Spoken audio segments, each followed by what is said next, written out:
seka zvafane munhu kuti akaona munhu achitenga imbi pabhero pachidarika remota. Timu rakupfeka bhero kudidi zvinzvaoma. Yeti mota yari kudriver ex Japan. Kuti bhero rako rakangosiyana nerevamwe. But mese muri timu rebhero. But uneka bhero ke Honda Fit yaneka bhero ke jean. But we bhero re Honda Fit aruseka ne bhero re jean. Mese mutori mbhero. Ma XX amuri kutorwa love inoda limit, love inoda understanding, inoda wisdom. Why? Because pane rumwe rudo ruri dangerous to an extent yekuti unopedzera wane dambudziko. Nenyaya yerudo unopedzera zvinhu zvisiri kufamba zvakanaka nenyaya yerudo. I've seen kuti zvafana nevarume. Varume avadi vakadzi vanoenda kubhawa 3/4 zevarume. But varume avadi kupinda mubhawa risina vakadzi. So unoona kuti pane kabhitseo karipo hapa kuti pane pachidiwa vanhu here but patoshandiswa. To be honest ndaenda kubhawa. Bhawa risina vakadzi harinakidzi.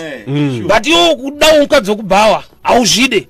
But kuzopinda bhawa risina mukadzi ayo harobo ayo hari machinda chete hari. So you see kuti kune imwe love yekuhandirana yekuti pane ka love yekushandisana. So kuti vanokuda uri ikoko but havakude for the real issues dzelife.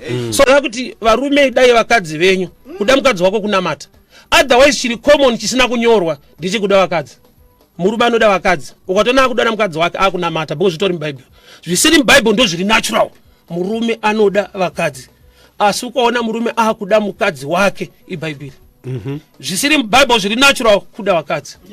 So unyatsoona kuti subject ye love munhu yese love anayo but uchidani uchizvidirei kuti zvigodi ndo zviri different. So love inotoda control ye wisdom. Vamwe vedu vanoda zvinhu zvisina basa. Vamwe vedu vanoda